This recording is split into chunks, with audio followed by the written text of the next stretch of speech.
Remember how a few days ago I made a video about Trinity where I showed how she's invincible, can roam nuke, armor strip, and red crit all at the same time? Well, so can Nyx now, obviously too, just even better than Trinity. So, in today's Warframe guide, let's talk about the Nyx rework, what she can do, what makes her so incredibly busted, and of course, I have builds. Big shoutouts to all our generous channel members who helped me keep the lights on, and now, let's jump right into it. You know the drill, the first thing we need to talk about are of course her skills, where we start out, as per usual, with her passive, which got a complete rework with the new update and now is actually really darn good.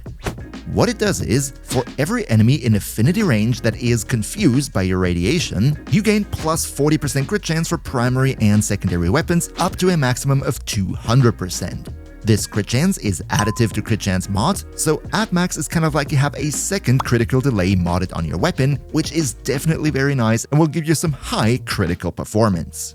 Now, what I like in particular about this passive is that you only ever have to have 5 confused enemies in affinity range to get the maximum of 200%, which is really darn easy to keep up, and because of the fact that we're talking about affinity range, that means at base we're talking about a fat 50-meter radius, which if you wanted to, you could further improve by using the Vazarin Focus School or by popping a Phosphor Flare, which temporarily increases your affinity range by another plus 200 meters. I think it shouldn't be all too difficult to have this up constantly. Ability number 1 is called Mind Control, and that is exactly what it does. You pick out one enemy, and that enemy then will fight on your side. That enemy then is invincible towards damage dealt from you personally, and you can shoot this minion to increase the damage output that they have against other enemies. Furthermore, whenever they attack enemies, they have a massively increased radiation status chance, which further helps you because radiation confuses even more enemies, and therefore they help you a bit with applying that towards other foes. One thing that they did change with the update is they made that the enemy AI of this mind control target is going to be much more aggressive, so they're not going to be behind cover or running away or anything. They're just going to be a mindless attack drone that runs towards the enemies and attacks them. Or at least that's what they're supposed to do on paper, because even though yes, it is massively improved now, there is still the occasional pathfinding issue or hiccup with the enemy AI. We all know how it is in Warframe. There is still some inconsistency here with the mind control target. Now, Mind Control also has an augment mod called Mind Freak, and this one in my opinion is an absolute must if you want to make a dedicated mind control build that is focused towards making your minion as strong as possible, because it gives you a fat damage bonus, making them significantly stronger. Ability number 2 is called Psychic Bolts, and this one was also changed quite a bit. What you do here is you shoot multiple bolts that seek out nearby enemies, and then once they hit the enemies, they will reduce their defenses. Defenses includes overguard, shields, and armor, and the cool thing here is that whatever you take away from the enemy that you're aiming this at, some of that then will be stolen and given to you. So if you cast Psychic Bolts onto Corpus, you're gonna gain shields back, onto Grenier, you're gonna get armor, and for Eximus units, you can also steal parts of their overguard. Then, when an enemy that is affected by those Psychic Bolts dies, they will spawn 2 more additional bolts that will seek out nearby enemies, so you can kind of create a chain reaction of defense reduction, which makes it very easy to keep this up for longer periods of time when you're fighting your way through hallways or something without having to constantly recast it. All in all, I like the defense reduction part of this skill a lot. It gives Nyx the ability to easily full strip armor and also take away overguard and shields. However, what bothers me a bit about this is that you as a player can't decide on what you steal from the enemy. For example, if you wanted to build Nyx as a health tank with a lot of armor, you could do so when you play against Grenier because you can steal their armor, but when you go up against Corpus, you would have to build her into a shield tanking playstyle because you're not going to get armor out of them. I personally would have preferred it if we had a slider like for other abilities that have 3 different functions, where we can personally select what we want to get out of the enemy, be it shields, armor, or overguard, and then no matter who we cast this at, we would get that one thing that we selected. Psychic Bolts also has an augment called Pacifying Bolts, and what this does is that you just shoot out more additional bolts, and those will also then inflict a guaranteed radiation status effect on the enemy, spreading that typical Nyx confusion even further. I I personally think it's definitely not a bad augment and I could see some use cases for it. However, as Nyx, you already have so many ways to spread radiation, you don't really need to have this specific one. And also, I think the default number of bolts that you shoot out and the fact that they chain to nearby enemies is already enough for the defense reduction, so I personally don't think that in most cases pacifying bolts is worth the mod slot that you need for it. Ability number 3 is called Chaos, and again, this is exactly what it does. In an AoE around you, every enemy will be inflicted with 10 radiation procs. Those radiation procs don't just last for a couple of seconds, but for the entire ability duration, and that is just in general very cool because it creates this huge carnage all around you where enemies are attacking each other. It's just a huge mosh pit of carnage. Also here, we have an augment called Chaos Sphere, which makes it that not only the enemies that were in range when you casted it will be inflicted with radiation, but it creates a lingering field where when enemies come in later, they will also be inflicted with that, although this field will shrink over time. Again here, I think this is a good augment. It helps with energy economy because it means you don't have to recast this skill all too often. But then again, in many missions we are not stationary, so you would have to recast it in new positions all the time anyway, meaning this is very situational. It can be worth it, but then again, there are also a lot of other use cases where probably it isn't. And finally, her big ultimate is called Absorb, which is precisely the reason why we want to spread all this radiation in the first place.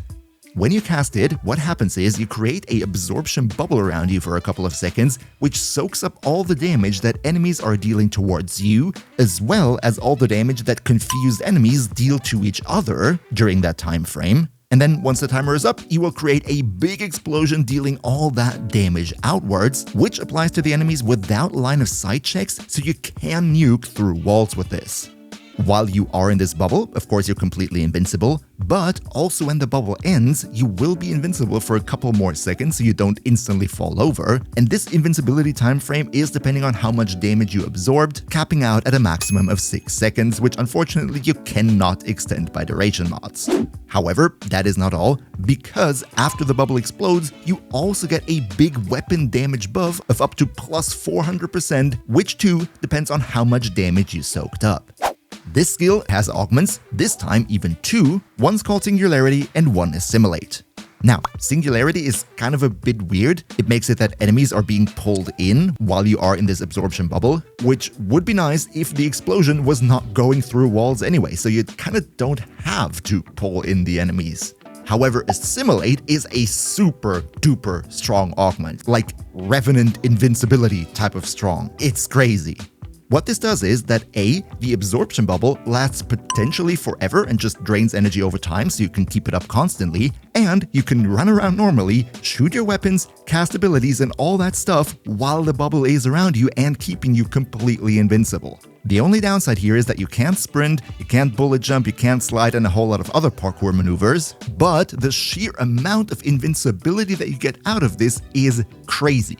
Jade Light Eximus, don't care. Magnetic Eximus doesn't apply to you. Any incoming damage, you simply do not care about it. It is insanely broken and makes Nyx now, I think, the single most immortal Warframe in the entire game. Oh yeah, and by the way, if you're bothered by this bubble visual around you and it's kind of like in your face all the time, just switch your energy color over to something very, very dark, ideally black, et voila, it is basically invisible. And as always, if you could maybe give a little like to the video, that would be super nice from you because it helps big time with the YouTube algorithm, so cheers so much for your support. So, now that we went over the skills, let's also quickly talk about how you might want to play your Nyx for yourself. First of all, I think your mind control, your first skill, comes down to what exactly you want to build on her. If you want a minion-focused build, then of course you want to cast that and make sure that your minion is as strong as possible. However, if you'd rather be the gunrunner or the nuker, then I think you don't need the first ability, and this would be what you replace with something else from the helmet. Use your second skill to strip away enemy armor, if applicable. Then use your 3 to create a lot of carnage all around you to A, keep yourself alive because the enemies are too preoccupied with damaging each other, and also it helps with the crit chance from your passive because you make sure that you always have enough confused enemies around you to keep it at the maximum of 200%. As for her ultimate, It really depends on how you want to play Nyx in specific.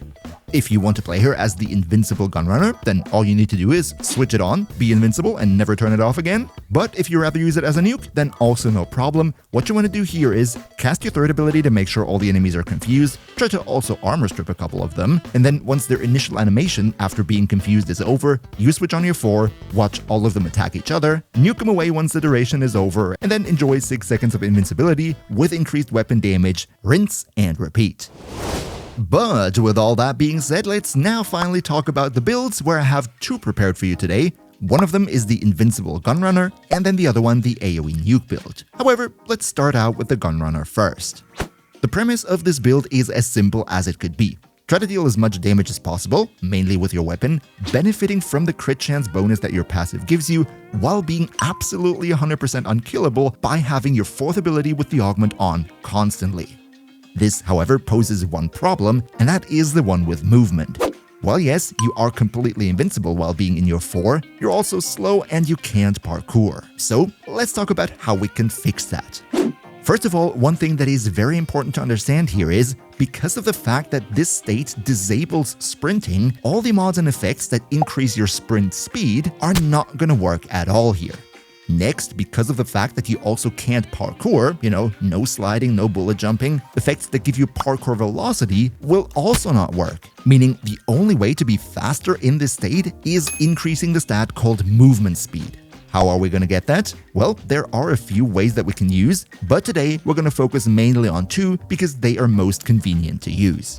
Those being A, the melee mod Dispatch Overdrive, which gives you plus 60% movement speed, and all you need to do for that is to hit an enemy with a heavy attack, so that's easily done. I personally use a gunblade to even be able to do this at a distance. And then the second option will be our helmet skill, where I personally used Molt from Saren because it gives you a huge movement speed bonus for a couple of seconds. Now, to be fair, this is not a must. You can still move by rolling around, which is decently fast, and instead of bullet jumping, you could also just switch to your operator, void sling, and then get back into your Warframe, so it's not like you're completely grounded as Nyx in your 4. But I wanted to make this build a bit more fun by being very quick, and Molt is just perfect for that. Alternatively though, if you don't want the additional movement speed, you could go and use any other helmet of your choosing here. So, now that we know what we're gonna do, let's first take a look at the Archon shards, where I kept it relatively simple.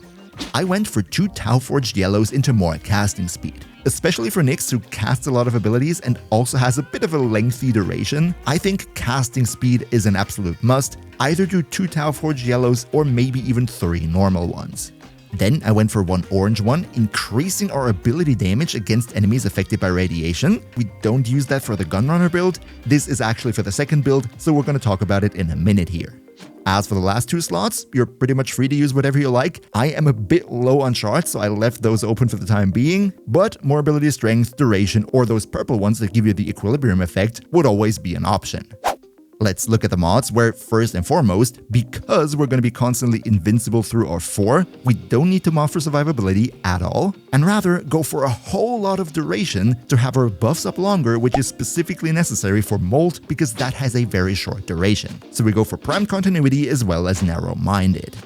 In order to make sure that our radiation spread from our 3rd ability will have a decent range, we go for overextended, so we can easily keep the crit buff from our passive up. And finally, a whole lot of ability strength to make sure that A, we're going to always fully armor strip with our 2nd ability, and B, we get a lot of speed out of Saren's mold.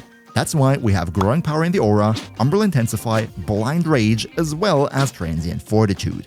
Finally, of course, the Assimilate Augment, otherwise we can't run around in our 4, Equilibrium for the energy economy, and this is a funny little quirk, but unfortunately only works against armored enemies, I chose Arcane Battery, which increases our maximum energy depending on how much armor we have. Remember, with our 2nd ability, we can steal enemy armor, meaning that this one gives us quite a large chunk of maximum energy. In the 2nd Arcane slot, you're free to use whatever you like. I personally went for Arcane Rage to further increase the weapon damage, and also in the Excellence slot, pick whatever you want. This right here would be the full build the way that I'm running it right now, but if you wanted to use a different helmet ability, then probably a whole lot of this would also be up for debate. But what if you don't like weapons and you rather just nuke the entire room at the press of a button? Well, let's now talk about the AoE Nuke build. The core of this build is casting your 4th ability and trying to soak up as much damage as possible before it explodes.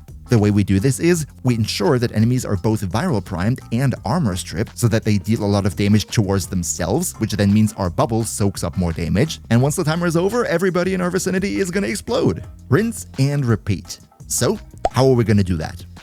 First of all, as companion, I would highly recommend using the Panzerwolperpfeiler because of the fact that you're going to spend most of your time on the field being in your absorption bubble. You cannot really do the viral priming yourself, so having the Wolperpfeiler to do that for you is massive. Then, as a helmet, I would recommend an armor stripping ability like Thorough Strike or Ophanim Eyes. I know the 2 technically has armor stripping capability itself, but it struggles a bit with applying this in a larger area around you, so I think spicing the build up with an ability that can do that a bit more AoE focused is definitely going to be a big help here. If you don't think you need it, you could always go for Roar or anything else of your choosing to further buff up the damage of the eventual nuke. As for the Archon shards, let's quickly again talk about the orange one. This bonus right here is a multiplicative damage bonus to your abilities when enemies are affected by radiation. Now, Nyx being Nyx, of course, they're constantly affected by radiation, but because of this damage bonus, your nuke damage will also be much higher. For the build itself, I would personally recommend Corrosive Projection in the aura so that the enemies already start out at diminished armor, and then we need a whole lot of ability strength just to make sure to have as much nuking potential as possible, so we go with Precision Intensify, Blind Rage, Transient Fortitude, and Mold Augmented. Next, of course, we want to have some range, so we go for Stretch and Overextended, which roughly increases the range of our radiation spread from the 3rd ability to the same range that our Explosion from the 4 is going to have. This way, our nuke is going to have the maximum impact. Some duration with Primed Continuity, some efficiency with Streamline, and again for the energy economy, we go Arcane Battery as well as Equilibrium. However, if you were to go up against non-armored enemies, you would replace Equilibrium with Primed Flow and Arcane Battery with Arcane Energize. And with all that being said, this right here then would be the full nuke build. And if you now also want to know everything about the Trinity rework or the brand new Warframe Site 09, then check out my videos on them right here. Another massive shout out to Niels V, Demon Lord Zell, Demon Emperor, Emperor Prime, Nostal Nyx Gaming, Turtlepeer, Lycon Shepherd, Ondakanio2, Pepperwolf, Streamjet21, SignUpKing 5000, Mihawk HE, Yagis, Hoke Hunter, Noob Phoenix, and all other generous channel members for your continuous support. We see each other, hopefully in the next one, and until then, as always, good loot.